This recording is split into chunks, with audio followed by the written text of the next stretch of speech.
Hello everyone and welcome back to my channel. More another video la hokolole swagatam janaisu. Aji vlog to hol puja special vlog. Aro jehetu aji Ashtami so thuneke puja bhag dibole jam maru sorot aro apnalok hokololoi jate my blessing kore apnalok ahibo laga dinbur rongere phori tule aro bipod mukti kore jen so mar blessings loboloi moyo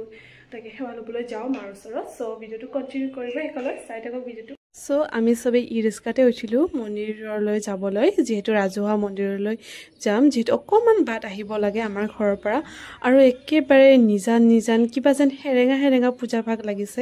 দোকান পোহৰবোৰ জানো আগৰ দৰে বহিছে কিন্তু কিবা যেন মানুহবোৰৰ মনত যেন কিবা এটা মানে মানুহবোৰৰ কিবা এটা ভাল লাগা নাই ন আৰু চাকচোন এটোৱে আমাৰ উদালগুৰিৰ বাসিন্দাৰ মানে ৰাজহুৱা দুৰ্গা মণ্ডপ আৰু কাখতে দাদাক ৰাখা হৈছে কিবা যেন অহহনীয় কিবা যেন বুকু যেন খুন্দিয়াই মাৰে যেন দাদাৰ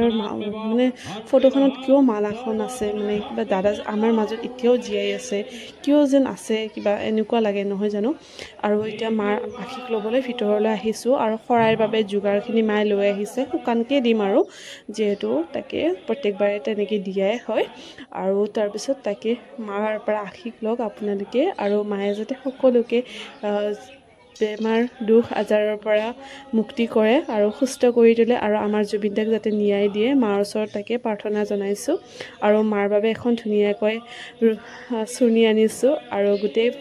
ভক্তবান ৰাইজৰ সমাগম ঘটিছে আৰু পৰিৱেশটো যেন কিবা এটা সুকীয়া তথাপিও কিবা যেন আধৰুৱা এটা হৈ ৰ'ল আৰু এনেকুৱা মানে পূজা জীৱনত প্ৰথমবাৰৰ বাবে উপলব্ধি কৰিছো আৰু হে মাই খৰাই বস্তুখিনি দিলে দি ফেলে আমি বাহিৰত চাকি বন্তিবোৰ জ্বলাবলৈ আহিছো যেহেতু ভিতৰত জ্বলাবলৈ নিদিয়ে আৰু হে মাই ইফালে জ্বলাবলৈ লৈছে ধুনীয়াকৈ আৰু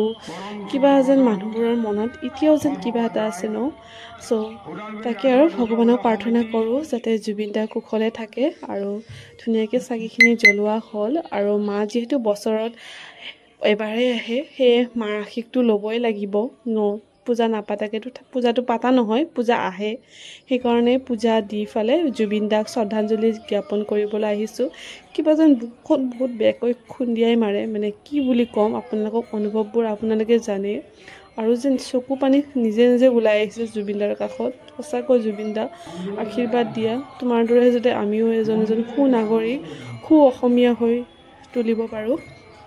আৰু অসমৰ বাবে গৌৰৱ তুলিয়াব আনিব পাৰোঁ আৰু আমি বহুত বেছি মিছ কৰোঁ দাদা তোমাক উই মিছ ইউ এ লট আৰু কিবা অসহনীয় বহুত বেছি আৱেগিক হৈ পৰিছিলোঁ মই সঁচাকৈ তুমি য'তে আছা কুশলে থাকা দাদা সদায় আমি তোমাৰ লগত আছোঁ আৰু তুমি আমাৰ সদায় হিয়াৰ আমঠুজন হৈ ৰ'বা আৰু ইফালে পেণ্ডেলৰ ছাইডত আছে আৰু মুখখন দেখি আপোনালোকে গমে পাইছে নিশ্চয় মই যেন একদম বেলেগ এটা কিবাত সোমাই পৰিছিলোঁ কিন্তু কি কৰিব ন দেখুৱাব নোৱাৰোঁ সকলোৰে আগত তাকে এতিয়া মণ্ডপৰ ভিতৰলৈ আহিলোঁ যিহেতু মেইন সেৱাভাগ দিয়া নাছিলোঁ খালি চাকিটো জ্বলাই আহিলোঁ আৰু ধুনীয়াকৈ সেৱা ল'লোঁ ইয়াতে আৰু পৰিৱেশটো অকণমান ইমান বেছি ভিৰ নাই যেনেকুৱা এনে ভিৰ হয় আৰু ধুনীয়াকৈ সেৱা ল'লোঁ নিৰ্মালিও ল'লোঁ আৰু শেষত আকৌ এবাৰ দাদাক চাবলৈ আহিলোঁ দাদা তুমি সঁচাকৈ মানে কি ক'ম আৰু আমাৰ হৃদয়ত কিবা এজন যেন স্পেচিয়েল মানুহ আমাৰ পৰিয়ালৰ মানুহ এজন ঢুকালে যেনেকুৱা অনুভৱ হয় তেনেকুৱাই আৰু মই আজি প্ৰথমবাৰৰ বাবে মানে এনেকুৱা এটা ফিল হৈছে যেতিয়াৰ পৰা তুমি নাই আমাৰ মাজত কিন্তু সদায় তুমি আমাৰ হৃদয়ত ৰৈ যাবা আৰু কাষত দোকান পোহৰবোৰ ধুনীয়াকৈ বহিছে আৰু তাকে ধুনীয়াই পৰিৱেশখিনি অৱশ্যে আৰু যিহেতু মৰ্ণিং এতিয়া 9টামান বাজিছে ইফালে জিলাপি নিমকি এইবোৰ দোকানো বহিছে জিলাপি মেইন নহয় জানো পূজাৰ কাৰণে কিন্তু ইয়াতে নলওঁ জিলাপিটো তো এতিয়া অলপমান ওলাই যায় ৰিক্সাতে যাম আৰু ঘৰত আজি যি উৎকট গৰম একদম মানে সহ্য কৰিব নোৱাৰা আৰু পৰিৱেশবোৰো যেন কিবা গৰমৰ লগত মিলি যোৱা হেন হৈছে চ' এখন দোকান আছে মিঠাই মহল বুলি তাৰে মানে জিলাপিটো মোৰ বহুত বেছি ভাল লাগে যিহেতু একদম পাতলা আৰু বেছি মিঠা নহয় আৰু পুৰা ক্ৰিস্পি হয় চ' ইয়াতে জিলাপি নিবলৈ আহিছোঁ আৰু ইফালে দাদাজনে ধুনীয়াকৈ পেকিং কৰি আছে স্পেচিয়েল জিলাপি মজাছে খাব লাগিব আৰু এইটো জিলাপি বেছি ভাল লাগে যিটো মচমচীয়া হয় চ' এতিয়া জাষ্ট আহি পালোঁ আৰু বহুত বেছি ভাল লাগিল আজি যেহেতু মাৰ ওচৰত আশীষ ল'ব পালোঁ আৰু মনটো কিবা মানে অলপ পাতল লগা হেন হৈছে যিহেতু জুবিনদাৰ সেই দুখটোক আমাৰ মানে যি এটা আমাৰ যিটো হিয়াৰ আমঠুজন আমাৰ মাজৰ পৰা হৰাই গৈছে তথাপিও আমি এতিয়াও জীয়াই থকা যেনে লাগে আৰু তেওঁ চিৰজীৱন আমাৰ হৃদয় আৰু আমাৰ অসমবাসীৰ মাজত সদায় জীয়াই থাকিব আৰু সেই মাৰ ওচৰত আশীৰ্বাদ ল'লোঁ যাতে তেওঁ কুশলে থাকে আৰু তেওঁক শ্ৰদ্ধাঞ্জলিও জনালোঁ আৰু তাকে এতিয়া যিহেতু বহুত বেছি গৰম লাগিছে অৱশ্যে আজি ইমান বেছি ভিৰ নাছিল যিহেতু পুৱাকে ৰাতিপুৱা 8:30 মানতে গৈ পাইছিলোঁ চ' বহুত বেছি ভাল লাগিল আজি পূজা অৰ্চনা কৰি তো এতিয়া ধুনীয়াকৈ ফ্ৰেছ হৈ লওঁ তাৰপিছত আপোনালোকক লগ পাই আছোঁ হৈ মেলি আহিছোঁ আৰু আজি যিহেতু ইমান উৎকট গৰম আছিলে এইকেইদিন পূজা মানে ইমান গৰম সঁচাকৈ এইবাৰ বহুত বেছি গৰম পৰিছে নাজানো আৰু প্ৰকৃতিও চাগে ৰং দেখাইছে যেনেকৈ মানে